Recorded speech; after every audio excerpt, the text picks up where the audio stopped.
Leli yizwe elimangalisayo esiyingxenye yalo, mina nawe. Uhambo lwethu lapha kufanele lube ulwazi olunothile, olugcwele izimanga, hayi into ecasulayo nephindaphindayo. Sadalwa ukuze sizwe futhi sijabulele yonke into enhle impilo engayinikeza. Wena ungumsebenzi wobuciko obukhulu bukaNkulunkulu futhi wadalelwa ukunqoba. Kodwa ngeshwa, akuwona wonke umuntu obona umhlaba noma impilo yakhe ngalendlela. Abanye babona impilo inzima futhi inonya, behlale bezabalaza ukuthola imali eyanele noma ukugcina ubudlelwano obuqinile. Bafana nabantu abajwayelekile abagijima esinqeni sokuzivocavoca, begijima kodwa bengayi ndawo. Abanakho isikhathi sokujabulela abakutholile noma ukubona ubuhle bomhlaba obazungezile. Wake wazibuza ukuthi yini ehlukanisa abaphumelelayo kubantu abaningi? Mina ngake ngacabanga ngalokho. Ngichithe iminyaka engaphezu kwama-25 ngicwaninga ngalokhu, ngathola ukuthi abantu abaphumelelayo bayakwazi ukubona okuthile okukhethekile ngaphakathi kwabo, okuthiwa mina omkhulu. Lona mina omkhulu unombono ophelele oqhubeka uzama ukuzibonakalisa ngendlela enhle. Uma umuntu ophumelelayo efuna ukwenza amaphupho akhe abe ngokoqobo, usebenzisa leli khono lakhe eliyingqayizivele. Ngalokho, akagcini ngokuhlelela impilo yakhe, kodwa futhi uthinta izimpilo zabanye abantu ngendlela enhle. Cabanga ngoThomas Edison, washintsha umhlaba wonke ngokusungula ukukhanya kwesibani. U-Alexander Graham Bell wenza abantu bakwazi ukuxhumana, kuze kube namuhla singacindezela izinkinobho ezimbalwa bese sikhuluma nomuntu okude kakhulu. Abazalwane bakwaWright basondeza abantu ndawonye ngokwenza ukuthi abantu bakwazi ukundiza, bavula umhlaba omusha ngokuphelele. Namuhla, akukho ndawo ebonakala iyinde kakhulu. Singahamba amakhilomitha ayizinkulungwane ezimbalwa emahoreni ambalwa. Isibonelo, ngingaba ngihola isemina eHalifax, eNova Scotia, namhlanje, kusasa sengise-Australia ngisebenza noDavid Walsh. Uma ngithanda, ngingagibela indiza ngiye eKuala Lumpur, eMalaysia, bese ngisebenza noJit Singh Phetha ngosuku olulandelayo. Zonke lezi zinto ngeke zibe nokwenzeka ngaphandle kwezinto ezintsha ezaklanywa uBell, u-Edison, abazalwane bakwaWright, nabanye abaningi abanengqondo ehlakaniphile. Iqiniso ukuthi wena nami sinamandla okufana nabo. Kungenzeka ucabange ukuthi cha, akunjalo. Kodwa iqiniso lithi yebo, singakwazi. Amandla okudala nokuguqula izinto ababe nawo nabo angaphakathi kithi. Uma uhlaziya kahle, okushintshayo yindlela esizibona ngayo, ukuqonda kwethu amandla ethu angaphakathi, kanye nemiphumela esiyitholayo empilweni yethu. Wonke umuntu ocwaninge ngokujula amandla omuntu uyabona ukuthi awanamingcele. Uneziphiwo ezifanayo nezazikhona kubasunguli abakhulu abafana noBell noma abazalwane bakwaWright. Lamandla ayahamba kuwe njengoba ahamba kubo. Manje, njengoba usuqonda lokhu, ungadala iphupho elikhulu engqondweni yakho, futhi ulandele imiyalelo yalesi sihlelo ukuze ufunde ukuthi uliphendule kanjani libe ngokoqobo. Lalela lolu hlelo ngendlela efanele, bese wenza izivivinyo zalo. Lokhu kuzokusiza ukuba uthuthukise lokho okubizwa ngokuthi umfanekiso wokunqoba. Isayensi nefilosofi yokucabanga ziye zabonisa ukuthi into eyinhloko ethinta impumelelo noma ukuhluleka empilweni isithombe somuntu angaphakathi anaso ngaye uqobo. Lesi sithombe silawula impilo yethu ngendlela eqinisekile njengenhliziyo elawula ukuhamba kwegazi emzimbeni. Ukuze ufinyelele empumelelweni nasempilweni egcwele impumelelo, kudingeka ukuthi ushintshe lesi sithombe sangaphakathi. Ukwakha umfanekiso wokunqoba kusho ukuguqula impilo yakho ibe indlela yokuphila enhle futhi enothile. Uma ngabe ufuna ukwazi ukuthi unayo imuphi umfanekiso wakho siqu, kumane kudingeka ubheke izici ezahlukene zempilo yakho, imiphumela oyitholayo, ubudlelwano bakho, imali engenayo, isikhundla onaso emsebenzini, uhlobo lwebhizinisi oliphatha, ngisho nokubukeka kwakho. Konke lokhu kuyisibonakaliso sesithombe sakho sangaphakathi. Lapho sishintsha lesi sithombe, yonke into ezungezile iqala ukuguquka. Iphutha elivame kakhulu elenziwa abantu abaningi ukucabanga ukuthi bangashintsha izinto ezingaphandle kwabo, njengeholo labo, izikhundla noma ibhizinisi, bengashintshanga lokho abakukholelwa ngaphakathi kwabo. Isazi sefilosofi saseMelika, uRalph Waldo Emerson wake wathi, kungani uthatha izithembiso ezinkulu uma kuwumuntu omdala ofanayo ozama ukuwalandela? Ukuzama ukuguqula imiphumela engaphandle ungakaguquli ingaphakathi lakho kufana nokuzama ukushintsha isibuko, kodwa ungashintshi lokho esikubonayo kuso.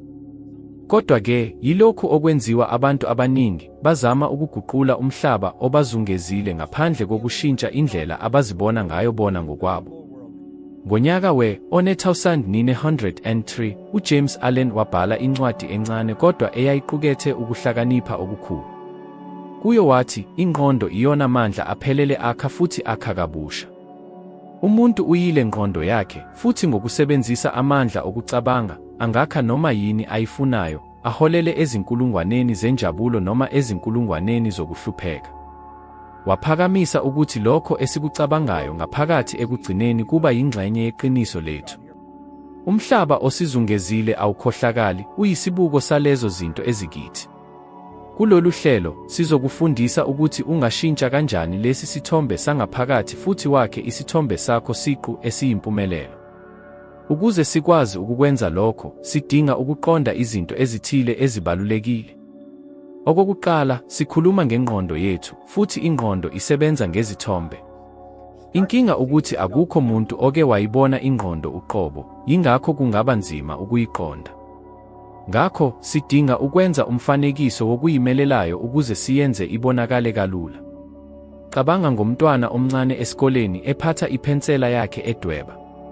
Uthisha uyambuza, "Wenzani?" "Ngidweba isithombe sikaNkulunkulu," kuphendula umntwana. "Kodwa akekho oke wabona uNkulunkulu," kusho uthisha. "Uma sengiqedile, wonke umuntu uzombona," kuphendula umntwana ngokuzethemba. Njengomntwana lo, sizodala isithombe esizomela ingqondo. Cabanga umjikelezo omkhulu, umela ingqondo yakho, umjikelezo omncane, umela umzimba wakho, bese kuba ulayini ongezansi omela isimilo sakho nemiphumela yakho. Manje, yahlukanise ingxenye enkulu ibe izingxenye ezimbili, ingxenye engenhla imele ingqondo evulekile, kanti ingxenye engezansi imele ingqondo engazi lutho. Ingqondo evulekile iyona ecabanga, efunda futhi yamukela ulwazi, kodwa ayiyona elawula isimilo sakho. Leyo engakwazi ukumisa indlela oziphatha ngayo empilweni yakho ingqondo engazi lutho, lapho kugcinwa khona isithombe sakho siqu. Lesi sithombe sakho siqu, esakheka ngokuhamba kwesikhathi, senza umthelela omkhulu kuyo yonke into oyenzayo nemiphumela oyitholayo. Cabanga ngengqondo engazi lutho njengomshayeli ozenzakalelayo. Ake sithi kukhona indiza esuka eNew York, enohambo oluhleliwe oluqonde eHawaii. Lapho indiza isuka phansi, umshayeli wezimoto uvula uhlelo lwesiphepho esizenzakalelayo, oluqinisekisa ukuthi indiza ihamba emzileni wayo olungiselelwe. Ngendlela efanayo, isithombe sakho siqu esingaphakathi sinquma inkambo yezimpilo zakho. Ukuze ushintshe ikusasa lakho, sidinga ukulungisa leyo ndlela yakho yokucabanga. Cabanga ukuthi indiza ihlangabezana nesiphepho esingalindelekile, bese isuka emzileni wayo. Uhlelo lwesiphepho esizenzakalelayo luzobona lenguquko bese lushintsha amandla enjini, lilungise izimpiko, futhi liphinde libuyisele indiza emzileni ofanele. Ekugcineni, indiza ifika lapho ibihloselwe khona, eHawaii, njengoba bekucwangcisiwe kusukela ekuqaleni. Njengoba kunjalo, isithombe sethu sangaphakathi esigxilile engqondweni yethu esingaphansi sisebenza njengomshayeli otomatiki. Isibonelo, cabanga ngomthengisi onesithombe sakhe sangaphakathi esihlelelwe ukuba enze inzuzo engaba yizigidi ezingama-45 zemali yaseNingizimu Afrika unyaka ngamunye. Uma enesonto elihle kakhulu futhi engenisa izigidi eziyi-15 zemali yaseNingizimu Afrika, isithombe sakhe sangaphakathi sizokuzwa ukuthi uphambukile emzileweni wakhe futhi sizosebenza ngomshini ongaphakathi kuye, uhlelo lwakhe lwezinzwa, oluzolungisa indlela aziphatha ngayo ukuze abuyele emgomweni wakhe wokuqala. Ekupheleni konyaka, naphezu kokuthi kube nezamasonto eziphawulekayo, imali yakhe izoba sezingeni lakhe elivamile lezigidigidi ezingama-45 zemali yaseNingizimu Afrika. Lokhu kufana nangesifundi esinesithombe sangaphakathi esimiswe ukuthi sithole isilinganiso sezinga elingu-5 ekilasini. Uma abazali bakhe noma othisha bakhe bemfaka ingcindezi, angathola 9 kokuhlolwa okuthile. Nokho, lesi sibalo asilungile ngokwesithombe sakhe sangaphakathi. Uhlelo lwakhe lwangaphakathi luzobona legindlela ephambukile futhi luzolungisa indlela yakhe yokuziphatha aze abuyele kwizinga lakhe elijwayelekile elingu-5. Uma sifuna ukuthi lesi sifundi sithole 9 noma umthengisi andise ibhizinisi lakhe, kufanele kuqale kuguqulwe isithombe sangaphakathi sabo. Isinyathelo sokuqala sokuguqula lesi sithombe sangaphakathi ukuphupha. Vumela umcabango wakho ukhule futhi uzindlele ngezindlela ezintsha namathuba angakwenza uzuze empilweni. Isibonelo esigqugquzelayo singumakhenika waseJalimane uKarl Benz. Waqala ngesifiso awasiguqula saba ngokoqobo, kanti ngoJanuwari wangonyaka ka-1886 wabhalisa ilungelo lobunikazi leBenz Motorwagen kwavela impilo yezimoto. Ngaphambi kokuba aguqule umcabango wakhe ube umthetho futhi kamuva ube iqiniso, uBenz kwakudingeka azibuze imibuzo ebalulekile, leyo imibuzo okufanele wonke umuntu ophuphayo azibuze yona ukuze abone umbono wakhe uba iqiniso. Wadinga ukuzibuza umbuzo oqondile, ngiyakwazi yini ukwenza lokhu? Kwakubonakala sengathi wayexhumene nezinga eliphakeme lengqondo yakhe, umfanekiso ophelele ongaphakathi kwakhe, futhi wabona ukuthi wayenamandla ngokuphelele okuguqula umcabango wakhe ube into eyenzeka ngokoqobo. Kwadingeka ukuba abe nesibindi esikhulu, ngoba ngaleso sikhathi izinqola ezingenamahashi zazingenakwenzeka. Wabe esebuza umbuzo olandelayo, ngikulungele? Wadinga ukuzindla ngalokhu, ngikulungele yini ukuhlazeka? Ngikulungele yini ukuhlangabezana nokuhluleka? Futhi impendulo yakhe yabe inguyebo, ngikulungele. Ezinikele ekufezeni iphupho lakhe, wamelana nosulu nesithuko. Ozakwabo bebemthatha njengomuntu ongenangqondo, kwaphoqa ukuba athole umuntu ozoqonda umbono wakhe. Ukugwema ukubukwa ngabantu abamsola, wasebenza ebusuku, efihla umsebenzi wakhe futhi eqhubeka naphezu kokwehluleka okuningi. Kwakudingeka aphinde aphushe imoto yakhe izikhathi eziningi ibuyele esisekelweni, kodwa akazange nakanye angabaze amandla akhe okufinyelela umgomo wakhe. Lapho imoto kaBenz yenza uhambo lwayo lokuqala, zonke izwi elaphuma kumishini yayo lalinjengezwi lesibindi enhliziyweni yakhe. Ukujikajika kwayo kwakusondela empushweni yakhe, okwakuyiphupho kuphela phambilini. Uma ufuna ukwenza amaphupho akho abe ngokoqobo, kufanele uhambe indlela efanayo naleyo ehamba ngayo uBenz. Le nqubo idinga isibindi, ukuzimisela, nokubekezela ezinkingeni. Buza wena, ngiyakwazi ngempela ukwenza iphupho lami libe ngokoqobo? Ngiyakwazi ukufinyelela kulokho engikufunayo? Uma impendulo yakho inguyebo, ke kufanele wamukele amandla angaphakathi akho. Kodwa isinyathelo esilandelayo sibalulekile, ngikulungele? Awusoze wazi ngaphambili izinselele ozobhekana nazo. Ukuhlazeka nokuphikiswa kuyiqiniso elimiyo. Kungenzeka kudingeke ushintshe indlela yakho yokucabanga, ushintshe indawo osebenza kuyo, noma wenze imihlatshelo ongakaze uyilindele. Kodwa uma ufuna ngempela ukuguqula iphupho lakho libe yinto engokoqobo, kumele uzimisele ukwenza noma yini edingekayo. Ngesikhathi usho ukuthi yebo, ngikulungele, usuke usungula ifilosofi yakho. Lokhu kuyisiqalo sokuphumelela kwakho ekufinyeleleni iphupho lakho. Uma ngabe uhamba endleleni yokufeza iphupho lakho bese uhlangabezana nesithiyo, ungakhathazeki, ngikhona lapha ukukusiza ukusinqoba. Ngaphambi kokuthi umcabango wakho uphenduke ube ngokoqobo, kufanele uqale uwuguqule ube yithiyori ecacile nenohlaka oluhlelekile. Ukuze wenze lokhu, kukhona izinyathelo ezithile ezibalulekile okufanele uzithathe. Isinyathelo sokuqala ukubuza umbuzo kuwe uqobo, ngiyakwazi ukwenza lokhu? Ngabe nginakho ngempela ikhono lokuguqula umcabango wami ube ngokoqobo? Kaningi, uma singazi ukuthi singakwenza kanjani okuthile, sivame ukucabanga ukuthi asikwazi. Kodwa lokho kuyinkohliso nje. Iqiniso ukuthi uyakwazi. Mina nawe sinamandla okufeza noma yini, ngoba siyizingxenye ezinkulu kakhulu zokudalwa nguNkulunkulu. Njengoba singabantu abanesitho sokomoya, sinamandla angenamkhawulo, futhi konke kungenzeka. Umbuzo wangempela akuwona ukuthi siyakwazi noma cha, kodwa ukuthi singakufeza kanjani esikufunayo. Cabanga ngalokhu, kwesinye isikhathi indlela ebonakala iyona elula ayiyona eyodwa noma engcono kakhulu. Kungase kubonakale sengathi ukuphela kwendlela yokukhuphuka izitebhisi ukukhuphukela phezulu isinyathelo ngesinyathelo, kodwa empeleni ungakwazi ukudlula ngaphansi noma uzungeze zona. Ngokufanayo, izithiyo esihlangabezana nazo endleleni yethu empilweni imvamisa ziyinkohliso ezenza ukuthi sicabange ukuthi ngeke sikwazi ukuqhubeka. Uma uqonda ukuthi zonke izithiyo zingumbono nje, njengalezo zitebhisi, uzobona ukuthi awudingi ukuzikhawulela. Ezinye izithiyo usuyakwazi ukuzingqiba, ezinye ungakwazi ukuzinqoba ngokuqinisa isibindi nokusebenza kanzima, kanti ezinye ungazixazulula ngezindlela zokucabanga ezintsha. Okubaluleke kakhulu ukuthi uhlale ukhumbula ukuthi unamandla okukwenza konke. Ngakho-ke, susa engqondweni yakho umcabango wokuthi mhlawumbe awukwazi. Uhlome ngokuphelele ukuze ufeze noma yini oyifisayo futhi uguqule amaphupho akho abe ngokoqobo, njengalokho okwenziwa nguThomas Edison noma uCarl Benz. Manje, umbuzo okufanele uzibuze wona, ngikulungele? Ngikulungele ukwenza konke okudingekayo ukuze ngifeze iphupho lami?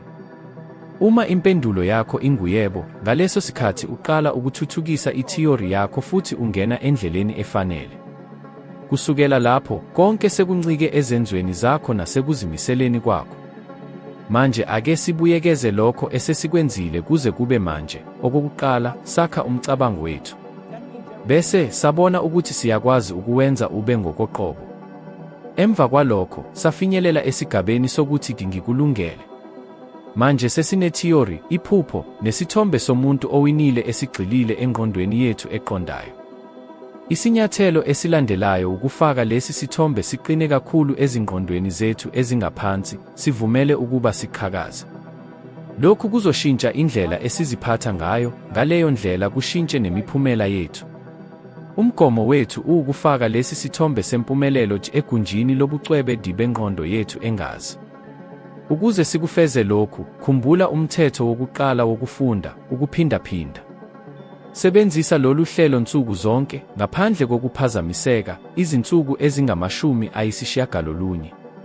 Engxenyeni yokuqala, lokhu kungabonakala kungasizi ngalutho, kodwa ngincoma ukuthi uzinike cishe imizuzu engama-30 nsuku zonke, kungakuhle ekuseni ngehora lokuqala noma ngaphambi kokulala, ukuze ubuke le vidiyo. Yenza lokhu kube isiko lakho lansuku zonke phakathi nalezi zinsuku ezingama-90. Uzobona ukuthi amaphuzu abalulekile azoqala ukungena ngokuzenzakalelayo engqondweni yakho. Lokhu kuzoholela ezinguqukweni ezinkulu empilweni yakho. Ngaphezu kwalokho, ngincoma ukuthi ulayishe phansi umsindo walolu hlelo. Susa amanye amarekhodi emotweni yakho, bese ulalela lo msindo kuphela ngenkathi ushayela. Ngemuva kwesikhathi, uzothola ukuthi usuqonda ngokuphelele okuqukethwe, uze uqagele namagama alandelayo ngaphambi kokuthi athethwe. Le mibono izoba yingxenye yendlela ocabanga ngayo kanye nesitayela sakho sokuphila. Ngenkathi wenza konke lokhu, qinisa umcabango wakho. Lokhu kuzokusiza wakhe isithombe esicacile samaphupho akho, okuwenza asondelane kakhulu nempumelelo ongayithola.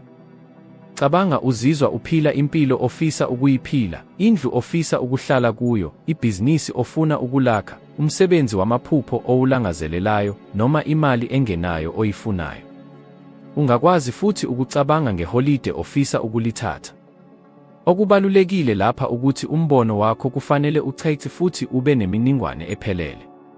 Akukwanele ukubuka amavidiyo noma ukulalela imisindo njalo.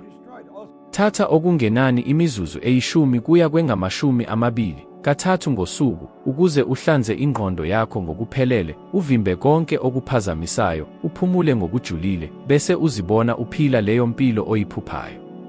Cabanga ngezinga lempumelelo ofuna ukufinyelela kulo, ubone ukuthi usukulungele ukuwuthola lo mphumela.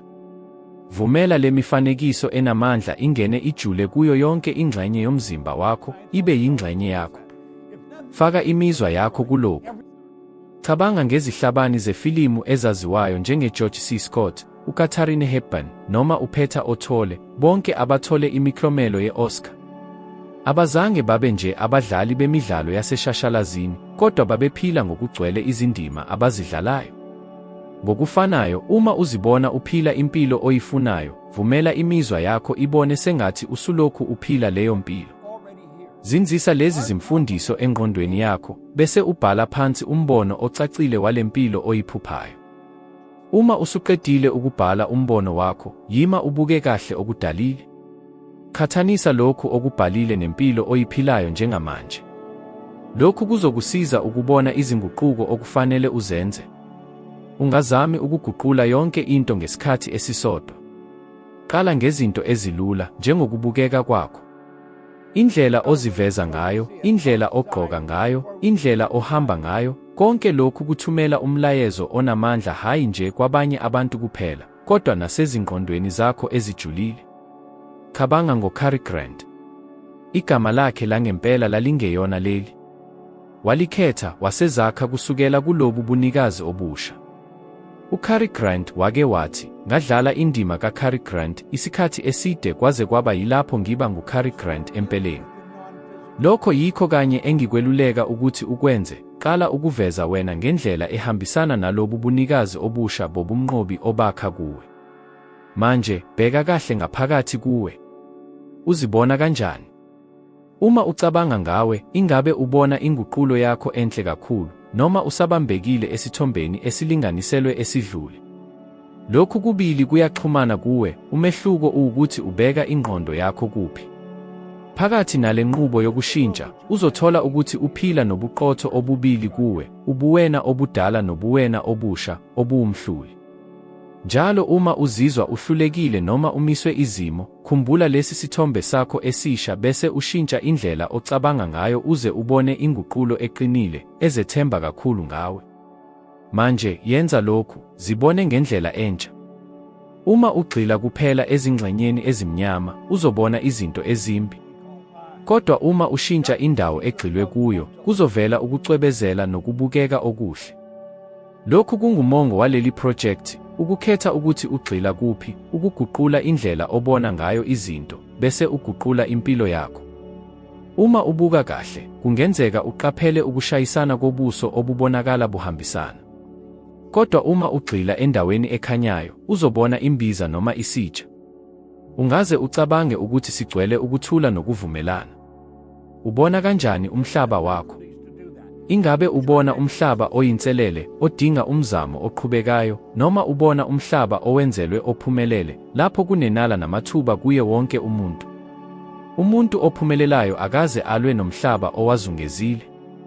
Yamukela zonke izimo, bese uziguqula zibe amathuba azokwenza uphumelele. Konke kuqala ngokuguqula indlela obheka ngayo izinto. Manje, ake sihlole yonke inqubo. Sakha umbono. Siyaqonda ukuthi sinamandla futhi sinentshisekelo yokufinyelela kulo mbono. Sihlela isu lokufinyelela. Sizinikela ekusebenziseni amathuluzi afanele, njengamavidiyo noma ama-audio, ukuze siqinise umbono wethu. Siqedile imisebenzi ethile ebhokisini futhi sisebenze ngokuzikhandla ukuze sifake izinguquko ezidingekayo. Siphinde saqala ukubonisa imigomo yethu njalo, kathathu ngosuku, ngokuxhuma ngokomzwelo kulezo mbono.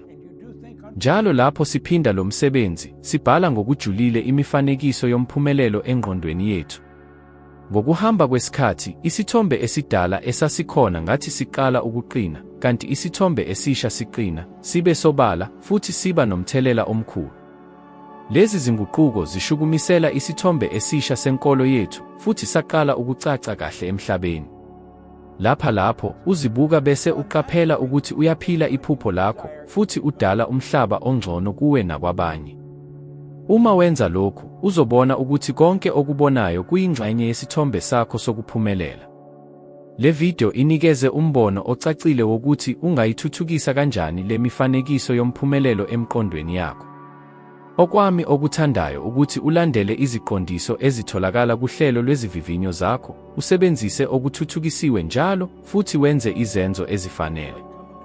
Uma wenza lokhu, uzothola umhlaba wakho ube yinto enhle kakhulu. Khumbula amazwi ka-Emerson, okuphambi kwakho nokuphakathi kwakho akunakulinganiswa nento etholakala ngaphakathi kwakho. Qhubeka nokuthuthukisa isithombe esihle sokuphumelela. Ngiyaphila, ngiyabonga ngokubuka. Izinkanyezi zakho nezinkulumo zakho zibalulekile ukwenza ukuthi umphakathi owengeziwe ubhalise ngaphambili kuYouTube. Sinethando lokuthi uqhubeke futhi ujoyine. Sikholelwa ukuthi njalo sithuthukisa izinto ezinhle emhlabeni zokuphumelela zabantu abaphumelelayo ezintweni zezinhlelo zakho.